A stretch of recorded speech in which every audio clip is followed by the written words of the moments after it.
My name is Sarah, and I'm 37 years old. I'm a single mom to my little girl, Daisy, who is 7. We live in a small house with 2 bedrooms in the suburbs of Cedar Creek, Washington. My world pretty much revolves around the Daily Crumb, the small bakery I started about 3 years back after my marriage fell apart. I honestly thought I'd be fine after divorcing Tom, my ex. He was the kind of guy who'd make promises and then just forget them. After the court hearing, he moved to Arizona with his new wife and only sent a couple of quick messages to Daisy on her birthday or Thanksgiving. Still, I don't hold on to that anger anymore. I don't have the time to dwell on people who chose to leave. I have to focus on working and being the safe place my daughter needs. Daisy is the brightest part of my life. She has the same warm brown eyes as me, but her soft golden brown curls are from her dad. Every morning, I wake her up with a kiss on her forehead and a quiet whisper, "Time to wake up, mommy's little star." This morning was just like any other. I had just finished putting out a fresh batch of muffins when Daisy was already sitting neatly in a shop corner, using her crayons to color pretend cookies. Everything seemed okay until my mother, Martha, called again. Her voice always felt cold, like nothing I ever did was quite good enough. "Sarah, are you still busy with those baked goods?" was how she started the call. No hello, no asking how I was. I let out a quiet sigh. "I'm working on a big order for Elmwood High's celebration. It's a large one. You always wait until the very end, don't you? Just don't make a mess of it." Then she paused. "Can you bring Daisy over to my place tomorrow? Beth has a meeting, and I'll be free all day." I looked at the calendar hanging in the shop. Tomorrow was the day I had to deliver 140 mini cakes for a wedding. Taking Daisy to her grandmother's house was the only option, even if it didn't feel right. "Okay, I'll bring her by at 9:30. After I hung up, I looked over at Daisy. Lately, whenever I mentioned her grandmother or Beth's house, she'd look down and get quiet. I had started to notice this pattern. Beth is my older sister, the one Mom always held up as the perfect example. She went to a fancy college, married into a well-known family, and then got divorced after finding out her husband was unfaithful. She moved back into our mother's big house with her 10-year-old son, Leo. Leo is a challenging child. To adults, he seems smart and full of energy, but Daisy sees things differently. Every time I pick her up from Mom's, she's quieter, smiles less, and holds on to me more tightly than usual. When I ask what's wrong, she just says softly, "It's okay, Mommy," but her eyes look like they're hiding something. That evening, I made a simple dinner, creamy pasta, Daisy's favorite. As I put her plate on the table, she looked up and asked, "Mommy, do I have to go tomorrow?" I sat down gently, touching her hand. "I have to make a delivery all morning. I can't take you with me this time, but I promise I'll pick you up early, okay?" Daisy nodded slightly, then went back to her coloring. She didn't say anything else. After putting her to bed, I sat alone in the kitchen. Outside the window, a bright moon hung over the quiet Cedar Creek sky. I closed my eyes, hoping tomorrow would go smoothly, but inside, a quiet worry stirred, like something bad was about to happen. I didn't know what was coming, but I had a feeling this time it would change everything. The next morning, it was drizzling. Raindrops tapped softly on the car window, matching the heavy feeling in my chest. Daisy sat in the back seat, hugging the pink stuffed bunny I'd sewn for her 6th birthday. She didn't say a word the whole drive. Normally, she'd ask about the bakery order or tell me stories about kids from school, but today, just silence. I pulled up in front of my mother's large gray house. The steps were clean, the bushes neatly trimmed as always. But no matter how tidy, this place always gave me a strange feeling. There was something stiff about those white walls, a suffocating kind of order that wasn't meant for gentle children. "Sweetheart, I'll be back for you at 2:30. I promise." I turned and smiled. Daisy gave a small nod. No smile back, no hug, just a look that squeezed my heart. My mother, Martha, opened the door before I could even ring the bell. She wore a light brown coat, her hair neatly pinned back. "Right on time," she said without warmth. I meant to reply, but all I managed was, "Thanks for helping." Inside, I saw Beth on the couch with her laptop. She glanced at me, then went back to her screen. Leo was down the hall playing something on a tablet. He didn't even look up at Daisy. "Bye, Mommy," Daisy whispered, then stepped into the house, still clutching her stuffed bunny. I went back to the car, feeling uneasy. Something felt wrong, like my daughter was walking into a place she didn't want to be. But I had to work. I had to finish the wedding cakes or risk losing my biggest client that month. All morning, I hurried between the ovens and the decorating area, but my thoughts kept going back to the look in Daisy's eyes as she got out of the car. I'd seen that look before a couple of weeks ago when I picked her up from Mom's. She moved slowly, didn't run to hug me like usual, just stood by the door and nodded when I asked if she'd had a good time. I thought she was just tired. It was fear. At exactly 2:30, I was back at my mother's house. I rushed to the door and knocked 3 quick times. My mother opened it with a polite smile. "You're a little early." I said I'd be here, I replied, trying to keep my voice calm. "Where's Daisy?" "Probably upstairs playing in the room with Leo." I quickly went inside. Beth was still there, didn't even glance up. I headed straight upstairs. The guest room where Daisy usually played was empty. I pushed the door open. No one inside. My heart started pounding. I went to Leo's room. The door was slightly open. When I pushed it wider, Daisy was huddled in the corner of the bed, holding her bunny, her eyes red. Leo was playing a game, headphones on, not noticing me. "Daisy." I walked over. She looked up but stayed silent, just buried her face in my shirt when I knelt to hug her. "What's wrong, sweetheart? Did something happen?" I whispered. She shook her head, but her little fingers held my sleeve tightly, like she might fall apart if she let go. I turned to Leo. "Did anything happen?" He took off one headphone, looked at me casually. "I didn't do anything. Just playing my game." I didn't respond. I recognized that shifty look all too well. Back downstairs, I said goodbye to Mom and Beth mechanically. Mom was uninterested. Beth didn't say a word. I left quickly, buckled Daisy into the back seat. In the rearview mirror, I saw her staring out the window, her lips pressed tightly, still holding the bunny. That feeling of helplessness rose in me like a crashing wave. "Sweetheart," I said softly, "if something is bothering you, you can always talk to me. I'm here to listen, okay?" Daisy didn't answer. She just nodded slightly, her eyes far away. That night, after she had drifted off to sleep, I stood by her door for a long while. Something had changed. My daughter, the little one who used to sing happily while baking with me, was now silent. And I knew I couldn't keep ignoring it anymore. Something was happening at my mother's house, something Daisy couldn't talk about, or maybe was too afraid to. I leaned against the wall, my heart heavy. I didn't know the full truth yet, but I knew I had to find it, no matter what. And this time, I wouldn't let my daughter face it by herself. Wednesday afternoon. The sun was warm, and a gentle breeze rustled the bright red maple leaves in the park near our house. I had just locked up the bakery when my phone rang. It was my mother. "Sarah, can you come pick Daisy up early?" Martha's voice was calm as always. She said she has a headache and went to lie down. "I think it's the sun." My heart raced. Daisy rarely said she felt sick, and if she did, she always called me first. "I'll be right there." I grabbed my jacket and hurried to the car. When I arrived, the door was slightly open. I stepped inside but didn't see Mom or Beth anywhere. The house was strangely quiet. I called out, "Daisy." No answer. I ran upstairs. The guest room door was slightly open.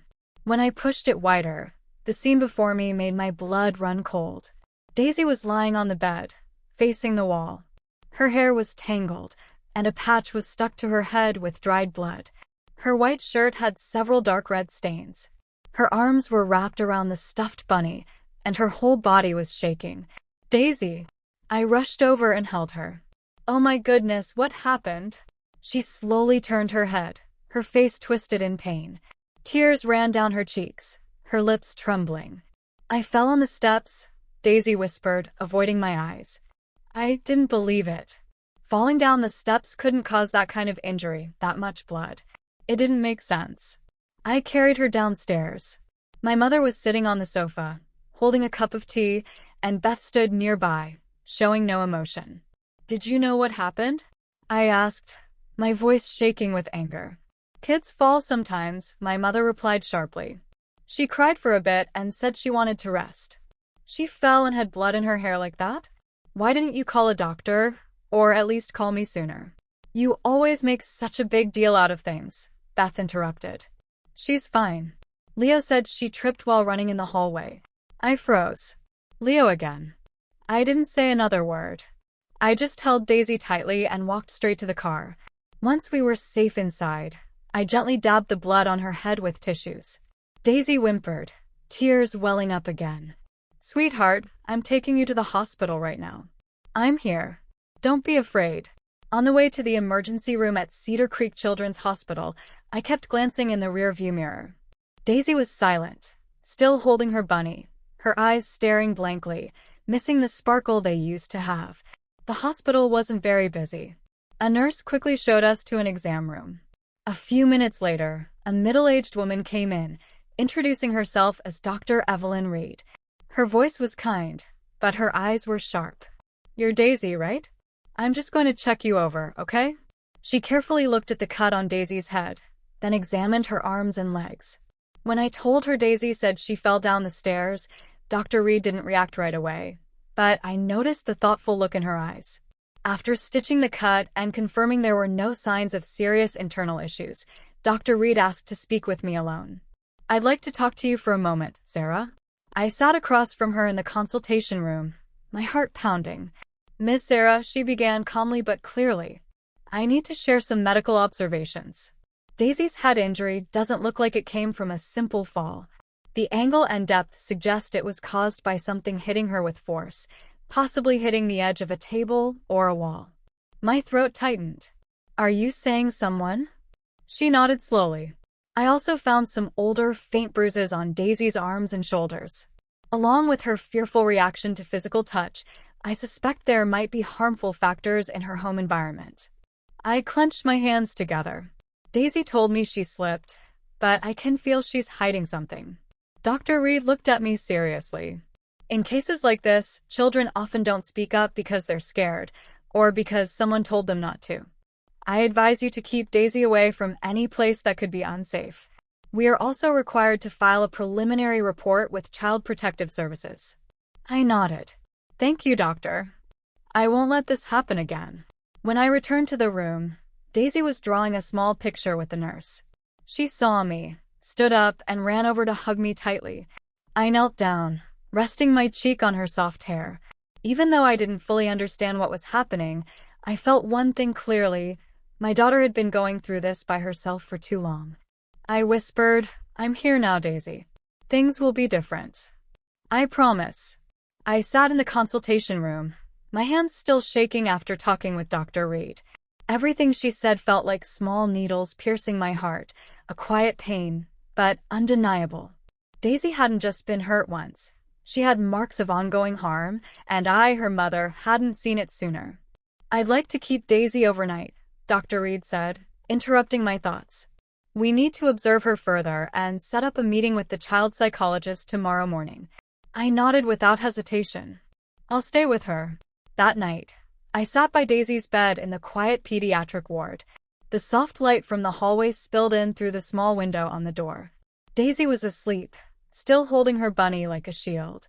Her face looked peaceful, but traces of pain remained. I looked at her, my heart heavy as a stone. I had been warned through small changes in her behavior, but I kept dismissing it, thinking she was just getting used to a new place. But now I couldn't pretend any longer. The next morning, a child psychologist named Dr. Sarah Collins came to see Daisy. She had a kind smile and a warm, soothing voice. Would you like to draw something with me, Daisy? She asked, bringing in a box of colored pencils and paper. Daisy nodded softly and sat at the small table by the window. I was asked to step out while they worked. The waiting felt incredibly slow, like a rusted clock hand barely moving. I wanted to rush in, hold Daisy, and ask her everything, but I knew pushing her would only make things worse. About 40 minutes later, Dr. Collins came out holding Daisy's drawing. A house, a sun, a little girl standing alone, and next to her, a boy with an angry look, his eyes colored in dark black. I can't make any definite conclusions yet, but Daisy clearly shows anxiety about her cousin Leo, she said gently but seriously. She drew him as a scary figure, consistently using dark colors to show how she feels about their interactions. I swallowed hard, a shiver running through me.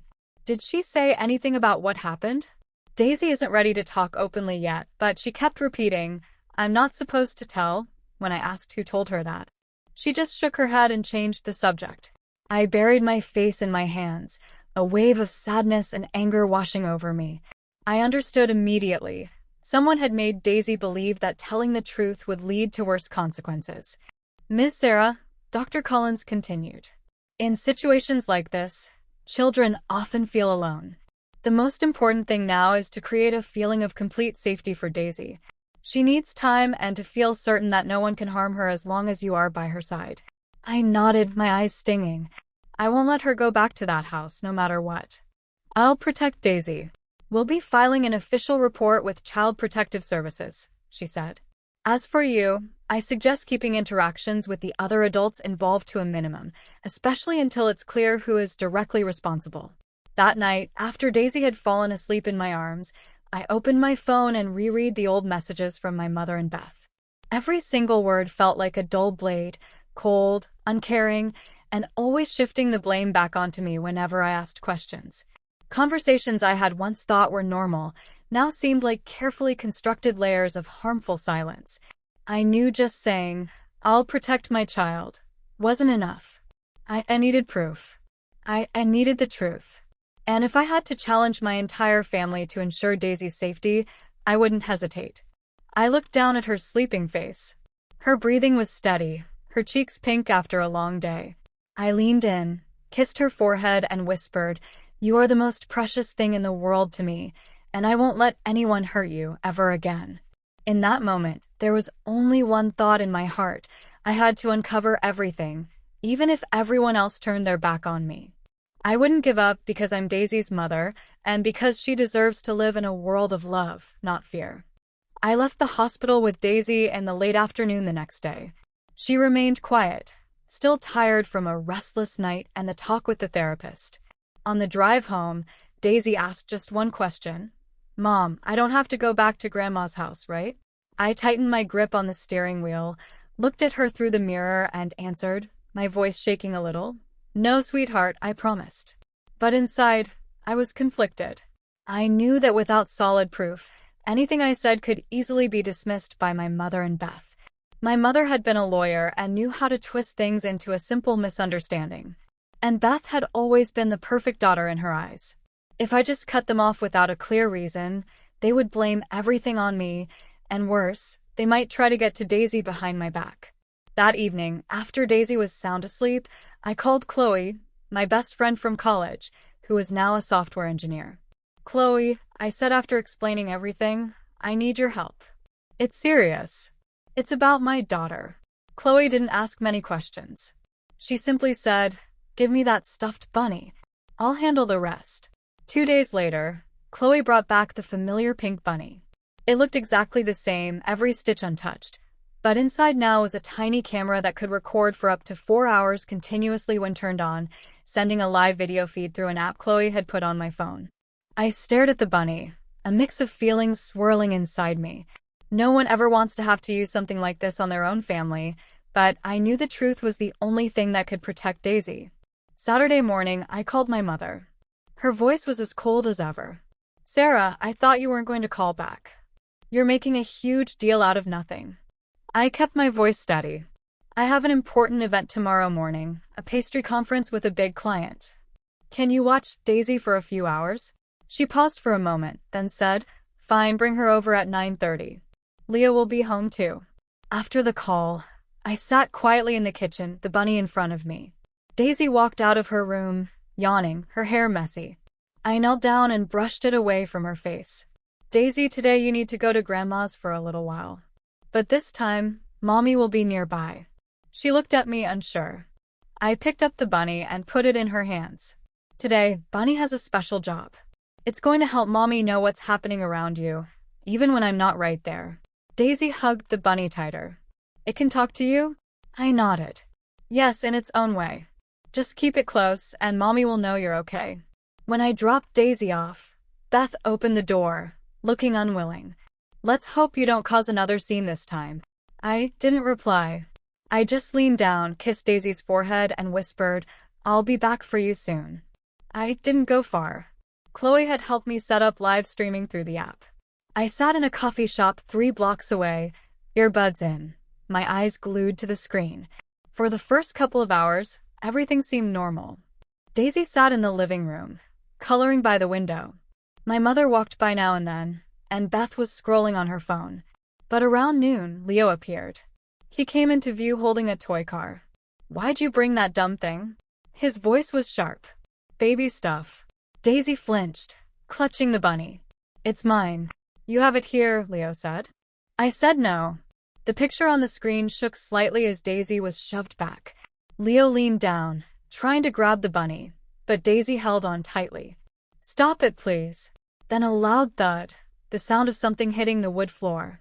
I shot up from my seat, my heart pounding. The image shook for a few seconds, then became steady. Daisy was sitting on the floor, holding her head, tears running down her face.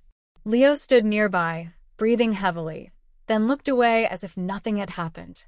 I didn't wait another second. I grabbed my keys and ran straight to my mother's house. All I could think was, Daisy had suffered enough, and I wasn't letting her hurt for another minute. I don't recall how fast I drove, only that my hands were shaking as I opened the car door, my heart beat loud in my ears. When I got there, I ran up the steps without knocking. The door swung open as I turned the knob. My mother was standing there, startled. "Sarah, what's going on? Why are you? Where's Daisy?" I cut her off, my eyes fixed on the stairs. "She's in the room with Leo." But I had already pushed past her, not letting her say another word. I ran straight to the living room, the place I had just seen on my phone. The door was open, and there was Daisy, sitting on the floor alone, holding her bunny, her eyes red and cheeks wet with tears. Leo stood by the bookshelf, his hands in his pockets, like nothing had happened. "Daisy!" I rushed over and pulled her into my arms. Her whole body was shaking. "I'm okay, Mommy," she whispered. I turned to Leo, glaring at him. "What did you do to my daughter?" He shrugged. "She wouldn't let me see the bunny. That's all." Just then, Beth walked in, probably drawn by the noise. "Sarah, what is happening? Why are you yelling?" I stood up, holding Daisy tightly, my eyes on her. "You know what's been going on, and I have proof." Beth froze. "What proof?" I pulled my phone from my pocket and played the video from Chloe's app. The footage was clear, the voices unmistakable. Leo pushing Daisy, grabbing at the bunny, then walking away coldly. My daughter's cries echoed in the quiet room. Beth's face turned pale, but instead of apologizing, she pressed her lips together and snapped. "He's just a boy, Sarah. Kids argue over toys all the time. Why do you always overreact?" I couldn't hold back anymore. "Arguing over toys doesn't send a child to the hospital needing stitches, and you call that nothing?" My mother stormed in, her voice sharp. "Sarah, are you accusing your own family over a little fight? Nothing serious happened." I turned sharply to face her. "Nothing serious? Do you know she's traumatized? Can't sleep, too scared to speak because someone made her feel threatened? I've kept quiet for too long, but not anymore."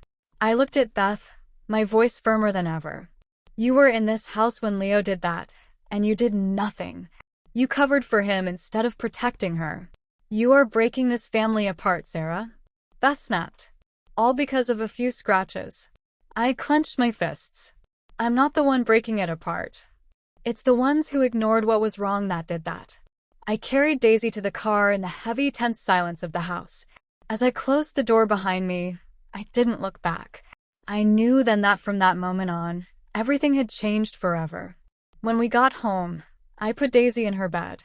She fell asleep quickly, a deep sleep, for the first time in days. I sat beside her, gently brushing her soft hair, feeling like I had just survived a storm.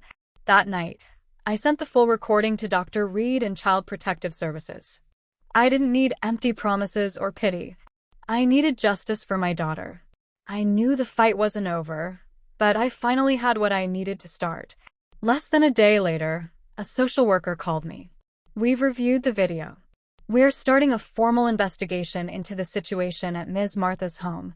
For now, All contact between Daisy and the family on your side will be stopped until a final decision is made.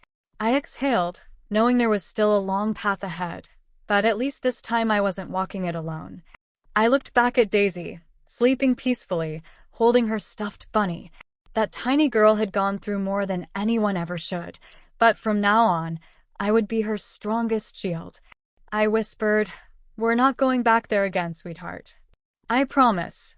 2 weeks after I sent the video from the bunny, the formal investigation began. A representative from Cascade Family Services contacted me on a Tuesday morning, telling me that interviews would be done with everyone in my family. My mother, Beth, Leo, and Daisy, with a child psychologist present. The interviews took place at the Cascade Family Services office. I sat next to Daisy in a bright room with drawings on the walls.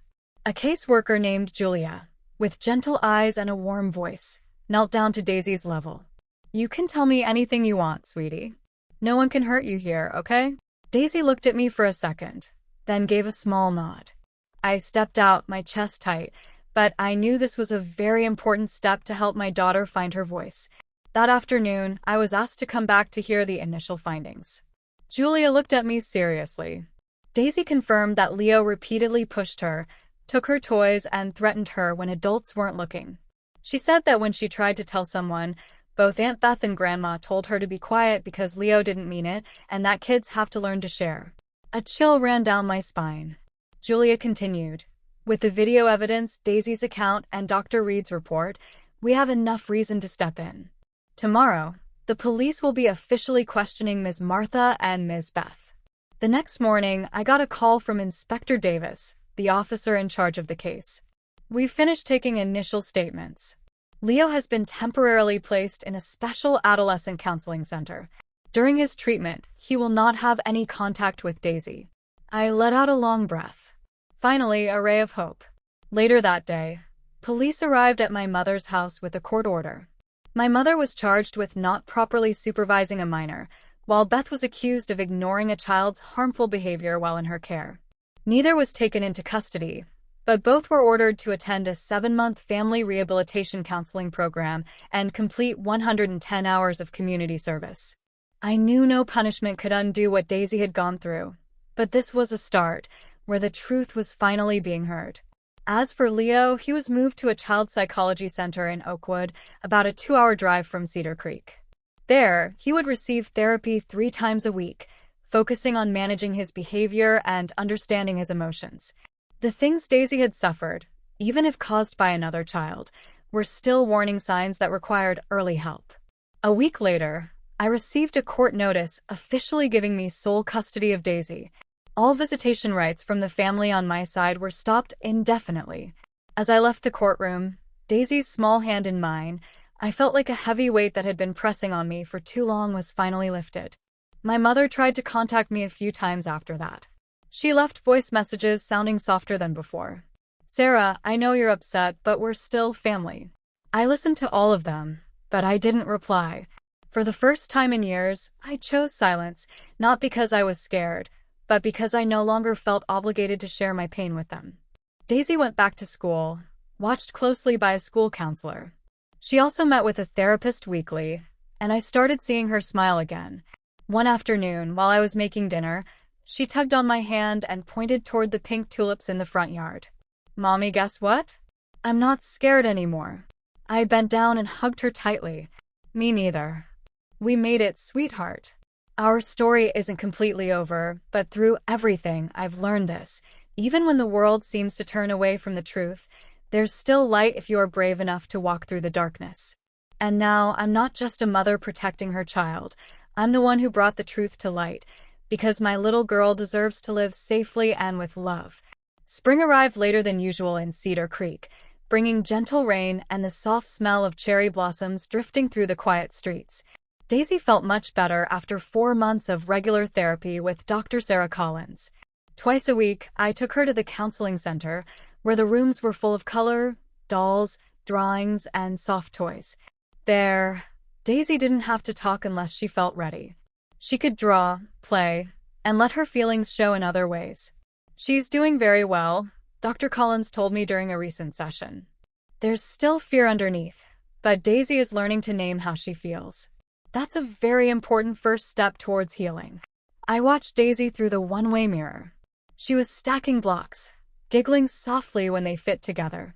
My throat felt tight. Every smile she shared now felt like a small victory, but one strong enough to make me feel stronger each day.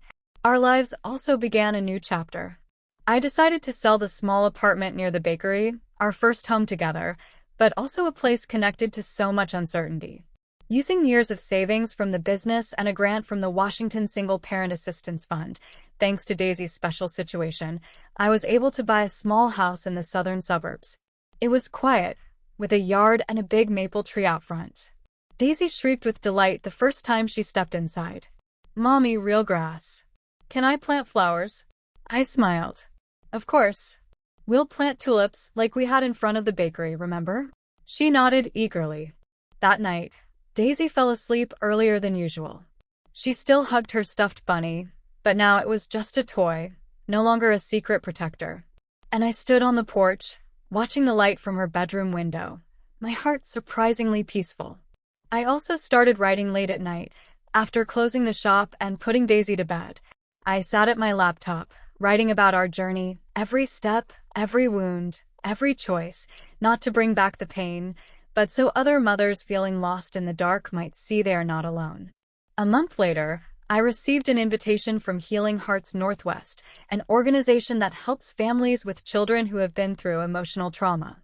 They had read my online blog where I shared Daisy's story honestly and bravely. They wanted me to speak at their yearly event for parents and child psychology professionals. At first, I wasn't sure. Speaking in public was never something I was good at. But then I looked at Daisy, now braver, raising her hand in class, expressing her feelings without fear. I realized I had to push past my own comfort zone too, just like my daughter does every day. The first talk took place at a community library. I stood on a small stage under soft lights. In front of me were many faces, fathers holding their children, mothers quietly wiping away tears. I shared my journey without hiding anything, without judging. I spoke about the initial doubts, the pain of finding out the truth, and the strength that came from loving my daughter unconditionally. At the end, a young woman came up to me. She held my hand, her eyes red. "Your story made me realize I need to speak up too." "Thank you." I held her hand and gently said, "We are all stronger than we think." Over the next month, I received more invitations from schools, parent support groups, even a local radio station. I was no longer just the mom who baked and stayed behind the counter. I was Sarah, a mother who fought back, who stood up, and who chose truth over silence. Every morning, Daisy and I watered the garden we planted, tomatoes, mums, and a little lavender bush. One afternoon, while washing her hands in the backyard, Daisy whispered, "Mommy, I'm not scared anymore. I know no matter what happens, you'll believe me." I pulled her into my arms, feeling her little heart beating steadily against mine. "That's right, sweetheart. I will always believe you, and I'll always be by your side." In the early summer sunlight, one thing became clearer than ever. We didn't just make it through the storm, we learned how to live stronger after the rain. June arrived with golden sunshine stretching across the backyard of our new home. Daisy eagerly counted down the days until her 8th birthday. She had already prepared invitations, chosen balloon colors, and even made a list of cakes she wanted me to bake. "I want a cake with 3 layers of chocolate and rainbow sprinkles on top," she said, her eyes sparkling. I nodded, smiling. "Mom's got that covered. Your job is to pick the party's first song." That morning, I was busy decorating the yard when the doorbell rang. I opened the door and froze. My mother, Martha, stood there, holding a small gift wrapped in soft floral paper. She wore a light gray dress, her hair neatly styled, and for the first time in a very long time, her eyes didn't have that usual critical look. "Hi, Sarah," she said gently, a little unsure. "I know today is Daisy's birthday. I didn't expect to be invited, but I brought her something." I looked at the gift, a mix of feelings rising inside me. "How did you even know? Did you forget?" "I still keep all the grandkids' birthdays on my calendar." She gave a sad smile. "At first, I thought I was right, that you were exaggerating and placing blame. But after several sessions of required counseling, I've realized there are things we simply cannot keep denying. I took the gift without saying anything. She hesitated, then turned to leave. But just as she stepped off the porch, Daisy ran out from inside. "Mommy, who's?" She stopped when she saw her grandmother. The two of them just looked at each other for a long moment. Martha bent down and said softly, "Happy birthday, Daisy." I'm very sorry I didn't protect you." Daisy didn't respond, but after she walked away, my daughter tugged on my sleeve. "Can I open Grandma's gift?" I nodded. Inside was a handmade lavender-colored shawl, Daisy's favorite color. The stitches were uneven, clearly made by someone new to knitting, but that made it even more special. "Grandma made this for me?" Daisy asked, her eyes wide. I nodded. "I think so, sweetheart." Daisy hugged the shawl and smiled faintly. "Then I'll keep it. But I'm still not ready to see her much. I'm just not angry anymore." I wrapped my arms around her. "You don't have to forgive if you're not ready. As long as you feel safe, that's what matters." Meanwhile, Beth had remained silent for months after the court hearing. She was restricted from having unsupervised visits with Leo. Temporary custody was given to his father, and she could only see him once a week with someone else present. She never called me, never apologized. To her, I was the one who had let the family down. But I didn't need an apology. I didn't need validation because I knew what I had done was the right thing. That afternoon, Daisy's small party took place under the soft golden sun. A few neighborhood kids ran around the yard, their laughter echoing through the air. Daisy wore a floral dress she had chosen herself, the new purple shawl draped around her shoulders. When I brought out the cake, everyone clapped and cheered.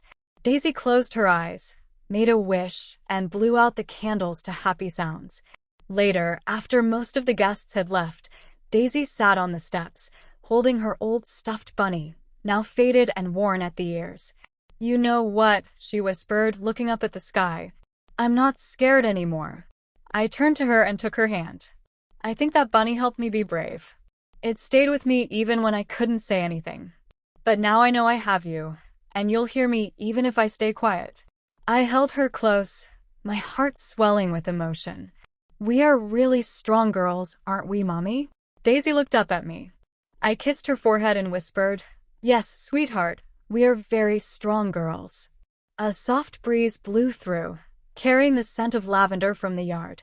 I looked around our new home at my daughter who had faced fear with quiet bravery, and I knew that even though this journey hadn't been easy, we had made it through. And from now on, we wouldn't just exist. We would live freely, fully, and with love. From our story, I've come to understand that being silent is never the way to protect the people we care about. Sometimes to protect a child, you have up to stand to even those closest to you. I used to be afraid of judgment, used to doubt myself, but I've learned being a mother isn't just about love. It's about having the courage to fight for your child's safety and right to be heard. Now, I believe any mother can become a fortress if she is willing to take that first step through her fear.